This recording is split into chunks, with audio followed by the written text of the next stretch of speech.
ఈ కథ ఒక చిన్న బిడ్డది. అతని ముందు యమరాజు కూడా ఓడిపోయాడు. స్వయంగా శివుడు వెలిశాడు. ఆ చిన్నారికి కేవలం 16 సంవత్సరాల వయసు మాత్రమే. అలాంటి చిన్నారిని మహాదేవుడు అమరుణ్ణి చేశాడు. అతను ఒక మహిషాసురునిగా మారాడు. అతని శక్తుల ముందు ఇంద్రుడు, కామదేవుడి వంటి వారి శక్తులు కూడా ఎందుకు పనికిరాలేదు. అతను స్వర్గలోకానికి కొత్త రాజుగా మారే అవకాశం కూడా ఉంది. ఈ గొప్ప తపశక్తి ఉన్న ఋషిని ఇంద్రుడు తనలో ఇముడ్చుకున్నాడు. విశ్వ నిర్మాణం నుంచి భయంకరమైన ప్రళయం వరకు అన్నీ చూపించేశాడు. ఈ కథ ఋషి మృకండుడి కుమారుడు శివుని దూత ఋషి మార్కండేయుడికి సంబంధించింది. అతని కోసం కాలం కూడా ఆగిపోయింది. ఏం కావాలో చెప్పు. 100 ఏళ్లు బతికే కొడుకు కావాలా? కానీ అతను మందబుద్ధి కలవాడై ఉంటాడు. మంచికి చెడుకి విచక్షణ తెలియదు. విజ్ఞానంలో గొప్పవాడు. అతని తెలివితేటల ముందు ఎవ్వరూ నిలబడలేడు. కానీ అలాంటివాడు 16 ఏళ్లు మాత్రమే బ్రతుకుతాడు.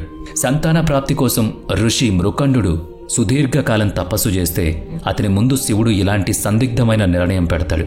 ఏ తండ్రైనా తన సంతానం దీర్ఘాయుష్యుతో తెలివితేటలతో ఉండాలని కోరుకుంటాడు. తక్కువ జీవితకాలం కలిగిన బిడ్డను ఎందుకు అడుగుతాడు? పైగా బిడ్డ పుట్టే కంటే ముందే అతని చావు నిర్ణయమైపోవడం అంటే ఎంత బాధాకరంగా ఉంటుంది. ఋషి మృకండు చాలా ఆలోచించి రెండో నిర్ణయానికి మొగ్గు చూపుతాడు. గుండె దిటవు చేసుకుంటాడు. ఆ సమయంలో ఆ బిడ్డ మరో రాత రాసుకుని వచ్చాడనే విషయం ఆ తండ్రికి తెలియదు. అతని ఈ నిర్ణయం తర్వాత అతని భార్య ఒక మగబిడ్డను కంటుంది. అతనికి మార్కండేయుడనే పేరు పెడతాడు. పుట్టుకతోనే ఆ బిడ్డ చాలా బుద్ధివంతుడు. చిన్న వయసులోనే గ్రంథాల్లోని జ్ఞానం ఆకలింపు చేసుకున్నాడు. ఈ బుద్ధి కుశలత చూసి అతన్ని అడవుల్లో తపస్సు చేసే మునుల దగ్గరికి పంపిస్తారు. 15 ఏళ్ల పాటు ఆ మునుల దగ్గర జ్ఞానం సంపాదించాక మార్కండేయుడు కూడా ఒక ఋషిగా మారిపోతాడు. ఇంటికి తిరిగి రాగానే అతని తల్లిదండ్రులు అతన్ని దుఃఖం నిండిన కళ్లతో చూస్తారు. ఏదో కీడు జరుగుతుందని వారికి అర్థమవుతుంది. వాళ్ళిద్దరూ నిరంతరం కళ్ల నీళ్లు పెట్టుకుంటూ ఉన్నారు. వారి దుఃఖం చూసి ఒకరోజు మార్కండేయుడు తన తల్లిదండ్రులను అసలు విషయం ఏంటని అడుగుతాడు. తన భవిష్యవాణి గురించి తెలుసుకుంటాడు. ఆ మాట వినగానే మార్కండేయుడు ముఖం మీద ఒక చిన్న చిరునవ్వు వస్తుంది. అతని తల్లిదండ్రులకు కూడా ఏం చెప్పకుండానే అలివిదా చెప్పేసి వెళ్ళిపోతాడు. ఇంట్లో నుంచి కాలు బయట పెడతాడు. అలా అక్కడి నుంచి బయటకొచ్చిన మార్కండేయుడు ఒక శివలింగాన్ని కడతాడు. శివుణ్ణి ఆరాధించడం మొదలు పెడతాడు. ఏ మంత్రాన్ని జపిస్తూ శివుని కోసం తపస్సు చేశాడో ఆ మంత్రాన్ని మహామృత్యు మంత్రమని ఇప్పుడు మనం పిలుచుకుంటున్నాం. 1 ఏడాది పాటు అతను ఘోరమైన తపస్సు చేశాడు. కాని మరోపక్క అతని మృత్యు గడియలు దగ్గర పడ్డాయి. యమలోకం నుంచి 2 యమదూతలొచ్చి అతని ముందు నిలబడ్డారు. పెద్ద కళ్లతో, పెద్ద నోరుతో, భయంకరమైన రూపంలో, చేతిలో కొరడాలతో చాలా వికృతమైన 2 యమదూతలు మార్కండేయుడి ముందు ఉన్నారు. కాని మార్కండేయుడు ఒక్క క్షణం కూడా కళ్ళు తెరిచి వాళ్ళ వంక చూడలేదు. తన తపస్సులో లీనమై ఉంటాడు. యమదూతలు అడుగు ముందుకు వేయగానే ఇరువైపులా ఒక రక్షణ కవచం ఏర్పడుతుంది. అనేక ప్రయత్నాల తర్వాత కూడా యమదూతలు అతన్ని కదిలించలేకపోతారు. అన్ని ప్రయత్నాలు విఫలమయ్యాక మార్కండేయుడిని తీసుకువెళ్లడానికి స్వయంగా యమరాజే వస్తాడు. అతని చేతిలో ఉన్న తాడును మార్కండేయుడు మెడకు వేస్తాడు. వెంటనే శివలింగం కూడా ఆ తాడులో చిక్కుకుంటుంది. అలా జరిగిన వెంటనే ఆకాశంలో భారీ శబ్దం. స్వయంగా శివుడు యముడి ముందు నిలబడతాడు. శివుడి కళ్లల్లో కోపం తాండవిస్తుంది. తన త్రిశూలం తీసి ఒక్క దెబ్బతో మృత్యుదేవతను సంహరిస్తాడు. దేవతలందరూ ఈ దృశ్యం చూసి ఆశ్చర్యపోతారు. ఒక పిల్లాడి కోసం శివుడు యమరాజునే అంతమొందించాడు. దేవతలందరూ శివుణ్ణి వేడుకుంటారు. యమరాజును క్షమించమని అడుగుతారు. అతనికి తిరిగి జీవం పోయమని ప్రాధేయపడతారు. అప్పుడు శివుడు ఒక షరతు విధిస్తాడు. మార్కండేయుడు దగ్గరకు యమధర్మరాజు కాని అతని భటులు కాని రాకూడదని చెప్తాడు. ఇది గంగానది ఒడ్డున వెలసిన కాశీనగరం. ఈ నగరాన్ని ఇప్పుడు బెనారస్ అని పిలుస్తున్నారు. శివుని ఆశీస్సుల తర్వాత మార్కండేయుడు ఒక మునీశ్వరుడిలాగా అన్నీ త్యాగం చేసి తపస్సు చేస్తూ ఉంటాడు. భిక్షువులాగా మారి తన జ్ఞానాన్ని మరింత పెంచుకోవడంలో మునిగిపోతాడు. అలాగే అనేక సంవత్సరాలు గడిచిపోతుంది.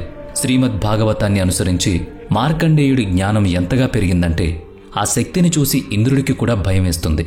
ఎవరైతే నిగ్రహంతో అంతులేని జ్ఞానాన్ని సముపార్జన చేస్తారో వాళ్ళు ఇంద్రుని పీఠం మీద ఆసీనులు కావడానికి అర్హులు. అలాంటి వారు ఇంద్రుని ఓడించి ఆ సింహాసనం ఆక్యుపై చేసుకోవచ్చు. ఇంద్రుణ్ణి ఓడించి ఆ సింహాసనాన్ని కైవసం చేసుకోవచ్చు. అందుకే ఇంద్రుడికి భయం పుట్టుకుంది. తన పీఠం ఎక్కడ మార్కండేయుడికి దక్కుతుందో అని భయపడ్డాడు. అందుకే అతని తపస్సును భగ్నం చేసేందుకు కామదేవుణ్ణి, మేనకను అక్కడికి పంపుతాడు ఇంద్రుడు. ఇంద్రుడు అక్కడ ఒక పచ్చని వాతావరణం సృష్టిస్తాడు. చల్లని వాతావరణం, నిండా పూచిన పూలు. అప్పుడే మేనకని అక్కడికి పంపిస్తాడు. మేనకకు అందమైన వస్త్రాలు అలంకరించి, నగలు అలంకరించి నెమ్మదిగా నడుచుకుంటూ వెళుతుంది. కాని ఋషి మార్కండేయుడి మీద అది ఎలాంటి ప్రభావం చూపదు. చివరికి కామదేవుడు తన శక్తివంతమైన అస్త్రాలన్నిటినీ తీసి ఆ ఋషి మీదకి వదులుతాడు. ఆ బాణం మార్కండేయుడు దగ్గరకు చేరగానే అది 2 ముక్కలుగా విడిపోతుంది. పక్షులు విహరించడం, నెమళ్లు నాట్యమాడడం అన్నీ ఆగిపోతాయి. చుట్టూ పూసిన పూలల్లో మంటలు చెలరేగుతాయి.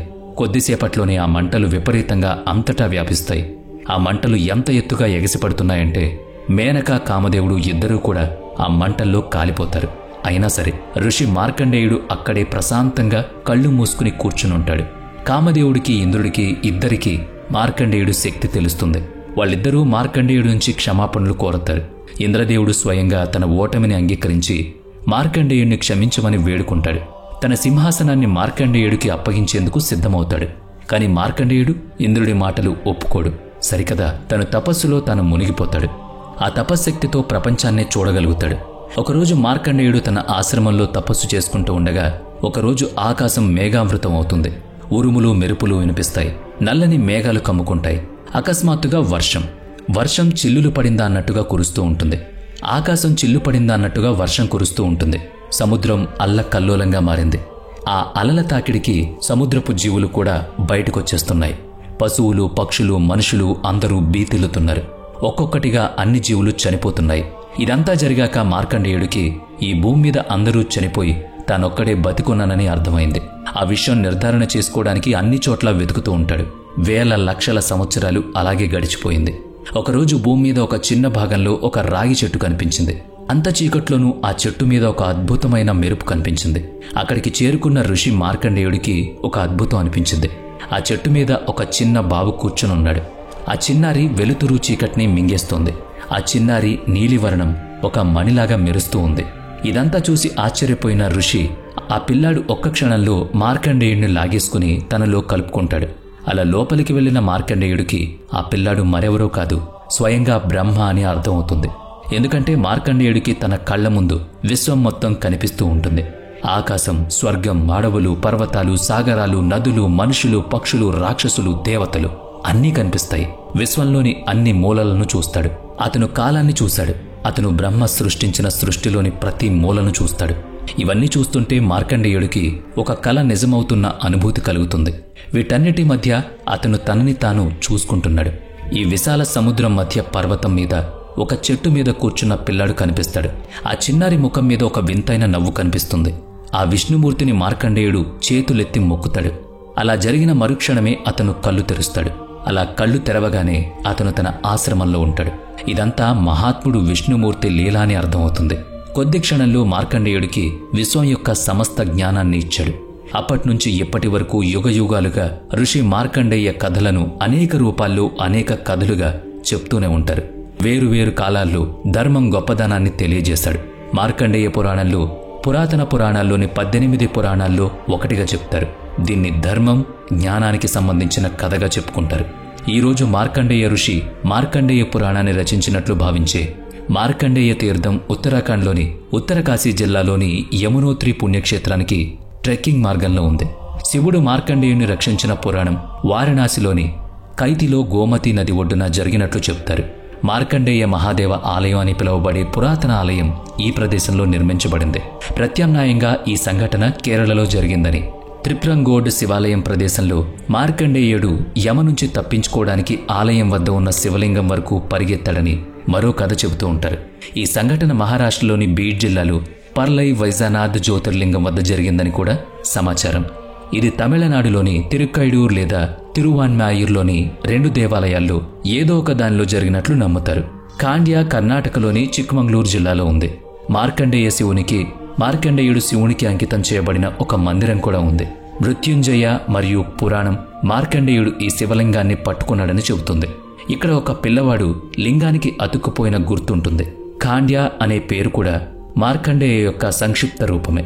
తుంగా నది పశ్చిమ దిశగా ప్రవహిస్తుంది కాబట్టి ప్రజలు ఇక్కడ అస్థి విసర్జన చేస్తారు. వీడియో నచ్చితే లైక్ చేయండి, షేర్ చేయండి. ఇప్పటి వరకు మన ఛానల్ని సబ్స్క్రైబ్ చేయనట్లయితే ఇప్పుడే సబ్స్క్రైబ్ చేసుకుని పక్కనే ఉన్న బెల్ ఐకాన్పై క్లిక్ చేయండి. నెక్స్ట్ వీడియోలో మళ్ళీ కలుద్దాం. Thanks for watching.